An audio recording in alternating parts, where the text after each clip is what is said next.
Assalamualaikum dan selamat datang ke channel Pimana Studio.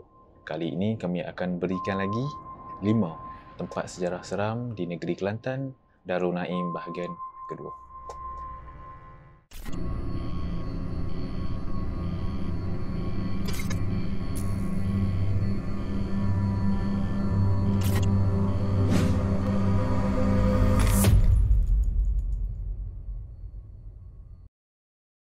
Terima kasih kepada yang telah join membership Pimana Studio, iaitu Canterbury Samak Chat yang telah join core base PMS, dan akan ada eksklusif video yang dimana kami tak paparkan secara public di YouTube, maka kami akan tunjukkan kepada membership saja.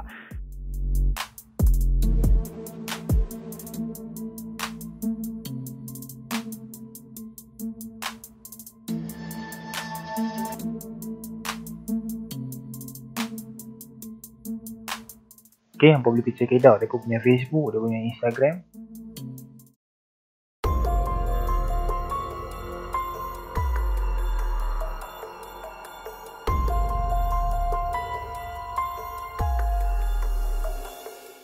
Pada tahun lepas ada satu berita yang agak viral juga dekat media sosial, Twitter kot.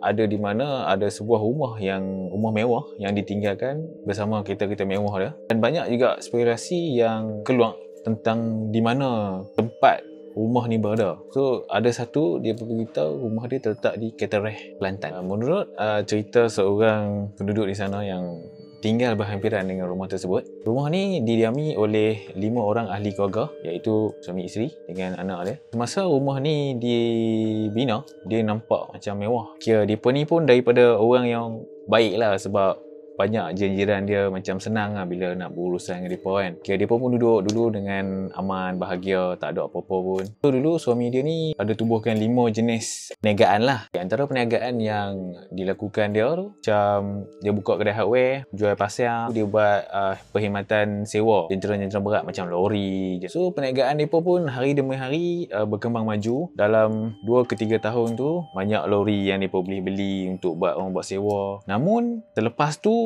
ada satu peristiwa hitam yang berlaku kat mereka.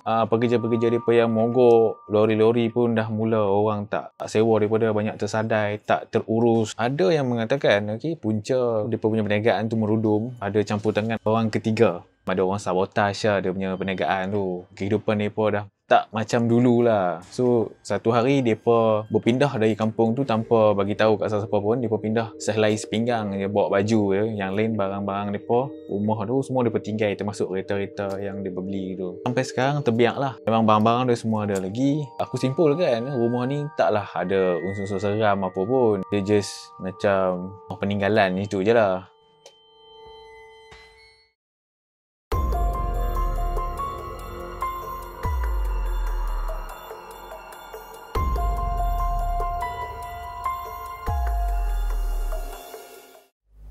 Pulau ni terletak di sepadan negeri Kelantan dan Thailand. Yang bahagian darat dia terletak di pangkalan kubur Tumpat Kelantan yang dipisahkan oleh sungai yang berjarak 200 meter sahaja. Untuk diringkaskan cerita, so kat pulau ni banyak dia simpan benda-benda macam zaman dulu ni orang panggil lebih kenal harta karun lah. Banyak peninggalan-peninggalan barang dulu kan, macam emas dan sebagainya, benda-benda berharga lah. Tapi dengan izin Allah, benda-benda ni macam terjaga lah. Apabila macam ada orang yang nak cuba nak ambil barang dari pulau ni, mesti ada something yang berlaku kat dia lah. Macam dia jumpa apa-apa ke, atau mesti ada gangguan. Barang kat situ terjaga lah. Pernah jadi satu cerita, ada sekumpulan remaja ni, dia datang ke pulau tu dan cuba mengambil buah kelapa yang ada dekat dalam pulau ni. Bila dia nampak satu pokok ni, dia buah banyak tau. Tiba-tiba macam buah dia banyak daripada pokok lain. So dia panjat nak ambil buah kelapa tu kan. Dia kat atas, so dia ramai makan kat situ. Dalam masa yang dia tengah makan tu, so bila dia nak balik, tapi dia tak boleh bergerak ke mana sebab dia nampak keliling dia ada sekumpulan buaya yang banyak tengah mengepung mereka. So mereka tak boleh pergi mana-mana. Semua panjat pokok naik atas pokok tadi, semua panjat atas pokok tu balik. Sampai keesokan hari dia, baru mereka perasan yang keliling mereka tu tak ada seekor buaya pun. So itulah sebabnya yang aku cakap tadi tu. Mungkin Allah nak jaga barang-barang atau khazanah-khazanah tinggalan dekat Pulau Tengkorak tu.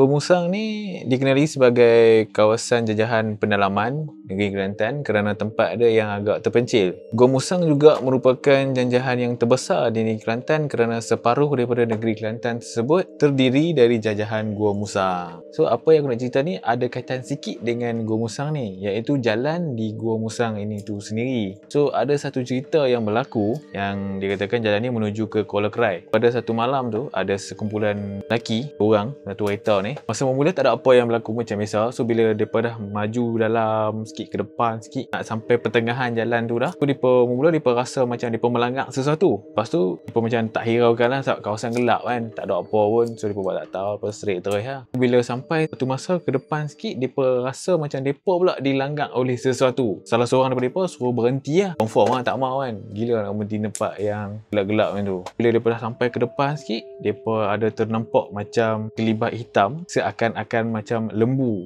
ataupun kerbau macam tu. Besar lah, bukan yang macam biasa. Aku difahamkan kawasan ni banyak orang yang kena. Ada yang jumpa lembaga yang macam orang pun ada.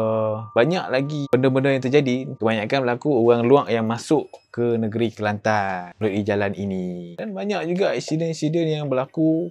Dan aksiden ni kebanyakan yang membaikkan kematiannya sebab mungkin faktor jalan ataupun gelap kan, dan ditambah juga dengan gangguan-gangguan mistik yang ada di sana tu. Jadi hati-hatilah bila memandu, terutamanya orang luar lah.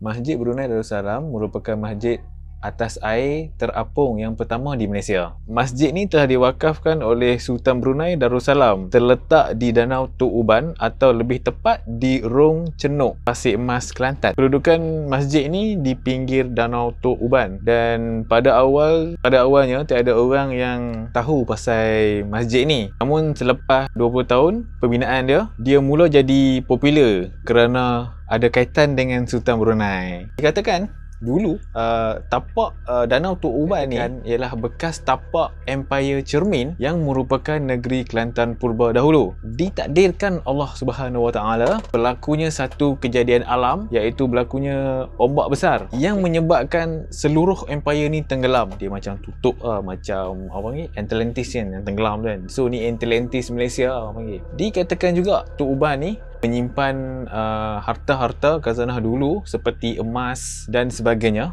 dan ramai juga yang cuba nak buat keluar emas ni daripada dasar. Cuma setiap percubaan mereka tu untuk bawa naik emas tu ke permukaan memang tak pernah berjaya, semua gagal lah. Mungkin ada yang menjaga lah. Kemungkinan besar harta yang berada di Danau Tok Uban ni akan digunakan pada akhir zaman sewaktu kebangkitan umat Islam nanti. Wallahu alam. Takbir.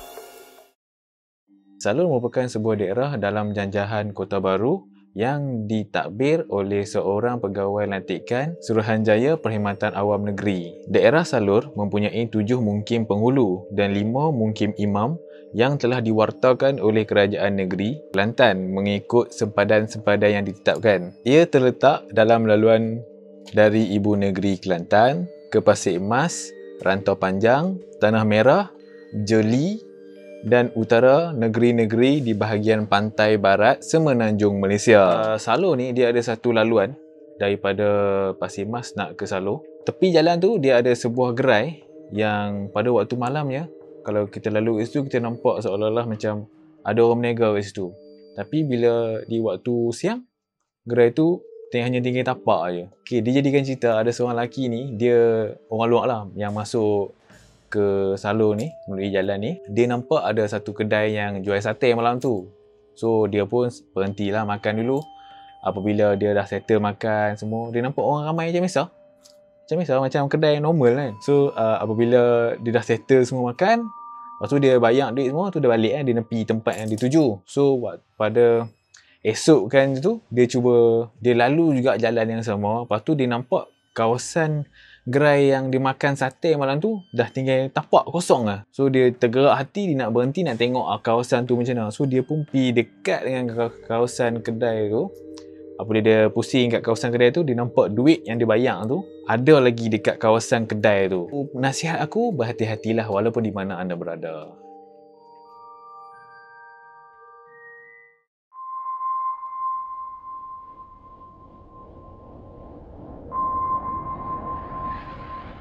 Jadi itu saja 5 tempat sejarah seram yang berada di negeri Kelantan Darul Naim bahagian kedua.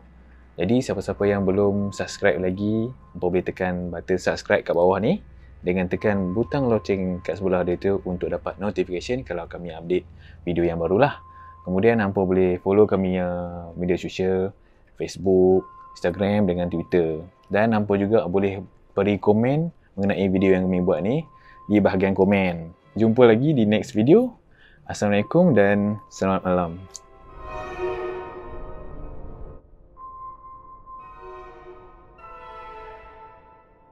Okay. Gila.